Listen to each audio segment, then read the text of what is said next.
Assalamualaikum warahmatullahi wabarakatuh. Apa kabar pemirsa Banjar TV? Semoga selalu dalam keadaan sehat walafiat dan selalu disiplin protokol kesehatan. Senang sekali menjumpai Anda di edisi Lintas Banua Sepekan edisi Minggu 23 Oktober 2022. Bersama saya Mirat Nahar akan menghadirkan serangkaian berita terpilih untuk Anda dan inilah informasinya.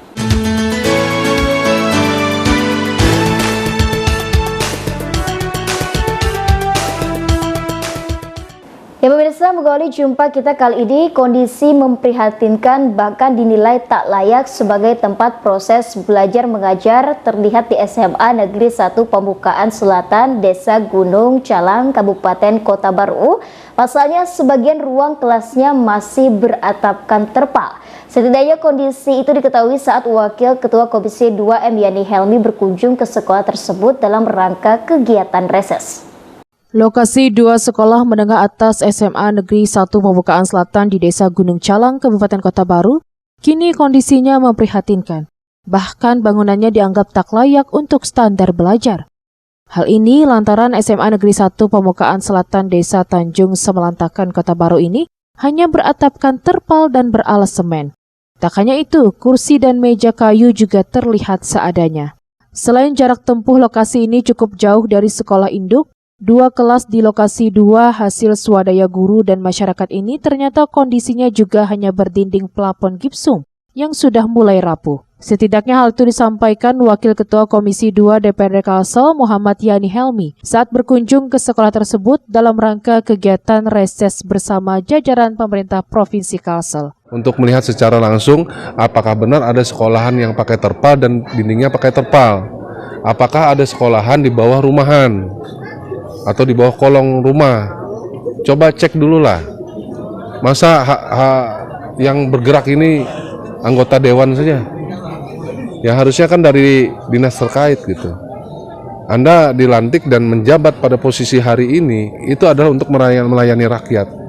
Dan anggaran-anggaran yang Anda siapkan untuk dunia pendidikan itu harus 100% ya menyentuh setiap lini daripada dunia pendidikan yang ada di Kalimantan Selatan.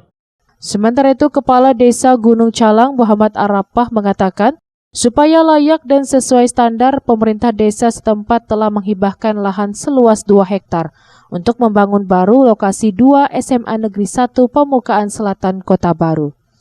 Berharap dengan kehadiran wakil rakyat ini bisa ada perubahan bagi SMA Negeri 1 Pembukaan yang kini dalam kondisi memprihatinkan.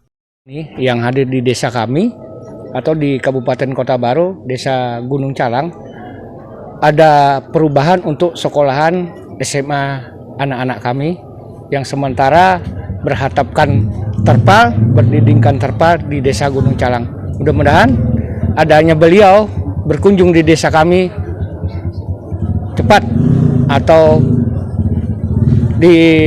diselesaikan atau bisa dikunjungi dari Dinas Pendidikan tingkat 2 Kota Baru.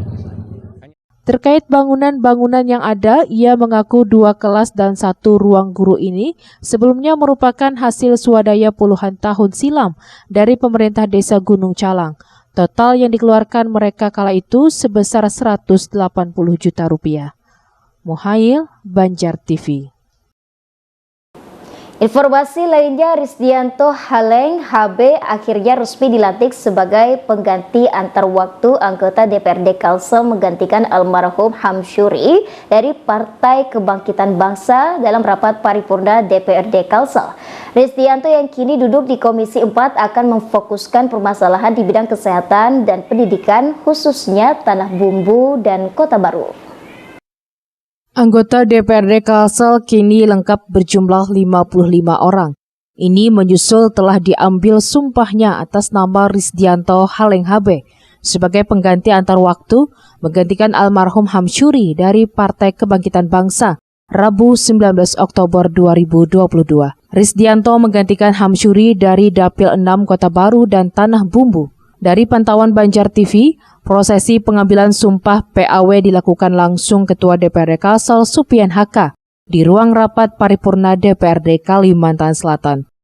Usai diambil sumpahnya sebagai anggota DPRD Kalimantan Selatan, Risdianto menyatakan akan melanjutkan tugas sebagai penyerap aspirasi masyarakat. baik di bidang kesehatan maupun pendidikan, khususnya di Dapil 6 yang merupakan daerah pemilihannya. Ya tentu dari pendidikan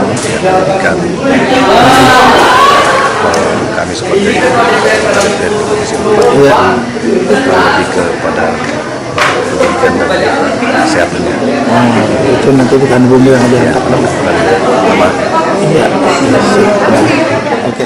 Sementara itu, Ketua DPRD Kalimantan Selatan Supian Haka berharap dengan lengkapnya formasi keanggotaan, kinerja legislatif di tingkat provinsi dapat berjalan maksimal. Hadir dalam kegiatan pengambilan sumpah tersebut, Asisten Bidang Pemerintahan dan Kesra Setda Prop Kalsel, para pejabat perangkat eksekutif, dan pejabat instansi vertikal serta para tamu undangan lainnya. Muhail, Banjar TV. Selanjutnya, dari 181 peserta calon Panwascam yang melakukan tes tertulis berhasil menjaring 30 peserta sesuai ranking. Dan selanjutnya, para peserta yang dinyatakan lolos tes tertulis ini akan menjalani tes wawancara guna mendapatkan 6 besar dan terakhir akan ditetapkan lagi menjadi 3 orang untuk setiap kecamatan. Badan Pengawas Pemilu Panwaslu Kota Banjarmasin menyeleksi peserta calon panitia pengawas kecamatan Panwascam Pemilu 2024 di kantor Bawaslu Kota Banjarmasin di kawasan Komplek Dharma Praja pada 19 sampai 20 Oktober 2022. Sebanyak 30 calon Panwascam yang menjalani tes wawancara tersebut merupakan hasil seleksi dari 181 peserta dalam ujian tes tertulis atau CET yang dilaksanakan pada 15 Oktober lalu. Ini seperti disampaikan Komisioner Bawaslu Banjarmasin, Koordinator Divisi SDM, Organisasi, dan Diklat Munawar Holil. Jadi kan dari 202 pelamar di verifikasi yang lolos organisasi itu 181 ya. Kemudian mereka mengikuti tes tertulis, namanya apa ya? Orang CAT lah gitu ya. Nah ternyata dari CAT ini menghasilkan 30 besar gitu ya. 30 besar berarti kita ada 5 kecamatan di Kota Banjarmasin ini, maka masing-masing kecamatan muncul 6 besar untuk nantinya menghasilkan 3 besar. Karena satu kecamatan hanya ada 3 orang untuk Panwascam itu, anggota dan ketua Panwascam itu hanya 3 orang. Melalui tes wawancara, ingin mengetahui sejauh mana pengetahuan umum tentang pemilu, wawasan kebangsaan, serta pengawasan dan pengetahuan terhadap wilayah yang akan diawasinya pada saat pemilu 2024 mendatang.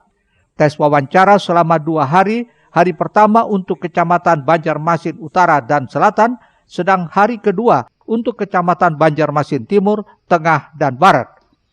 Dari seleksi wawancara ini akan memilih lagi urutan ranking 1 hingga 3 besar untuk ditetapkan sebagai Panwascam terpilih. Holil menambahkan pengumuman anggota pengawas kecamatan akan diketahui dalam 2 hari ke depan dan agenda pelantikan direncanakan 27 Oktober nanti. Murtasiah, Banjar TV. Pemirsa, Badan Pengawas Pemilu Kabupaten Banjar menggelar rapat koordinasi pengawasan pendaftaran dan verifikasi peserta pemilihan pemilu 2024. Ini dilakukan sebagai upaya mengurangi dugaan pelanggaran yang mungkin terjadi saat verifikasi faktual kepengurusan dan keanggotaan partai politik. Di satu hotel di Kota Banjarbaru berlangsung rapat koordinasi pengawasan pendaftaran dan verifikasi peserta pemilu 2024 Kabupaten Banjar, menghadirkan Ketua Bawaslu Provinsi Aris Mardiono dan mantan Ketua Bawaslu Kalsel Mahyuni sebagai narasumber. Rakor ini melibatkan stakeholder terkait yakni Polres Banjar, Kesbangpol, serta KPU Banjar dan 23 perwakilan parpol dengan tujuan mengurangi terjadinya potensi dugaan pelanggaran yang mungkin terjadi di tahapan verifikasi faktual di lapangan. Divisi Hukum dan Penyelesaian Sengketa Bawaslu Banjar, Ramlianur menyatakan pihaknya akan memastikan pengawasan terhadap tahapan verifikasi administrasi menjelang tahapan verifikasi faktual, kepengurusan dan keanggotaan partai politik peserta pemilu 2024 yang dilakukan KPU Kabupaten Banjar.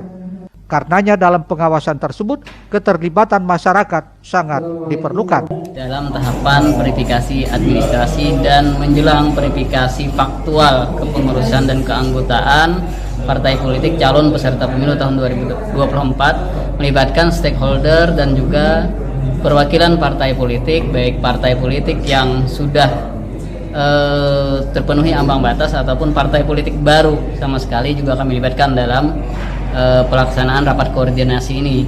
Karena dengan adanya sosialisasi ini kami dari Bawaslu khususnya ini merupakan tugas kami juga untuk menyampaikan kepada masyarakat untuk meminimalisir dugaan pelanggaran-pelanggaran yang kemungkinan akan terjadi pada saat verifikasi faktual.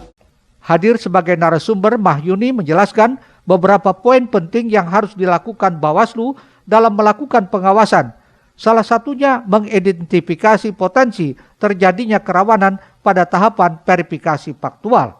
Bagi Bawaslu yaitu dengan melakukan identifikasi potensi kerawanan pada verifikasi faktual. Misalnya kerawanan yang terjadi adalah tadi memastikan ya kehadiran ya pengurus parpol ya, ketua, sekretaris bendahara. Nah ini penting ya, karena itu juga agak rawan kalau memang tidak ada kehadirannya. Nah kemudian memastikan juga prosedur ya dan ketepatan waktu terkait dengan verifikasi faktual. Misalnya KPU harus melaksanakan verifikasi faktual sesuai sampel yang telah dihitung ya berdasarkan data keanggotaan MMS. Dilakukan faktual itu pertama adalah door to door dan harus selesai itu. KPU sendiri telah menetapkan parpol peserta pemilu 2024 sudah memenuhi syarat. Sedangkan 9 parpol yang tidak memenuhi parliamentary threshold dan parpol baru akan dilakukan verifikasi faktual mulai 15 Oktober sampai 4 November 2022. Ahmad Ramadhani, Banjar TV. Usai jeda akan kami hadirkan Wakil Menteri Agama RI Zainud Tauhid Saadi resmi tutup gelaran MTQ Nasional. Informasinya hadir sesaat lagi.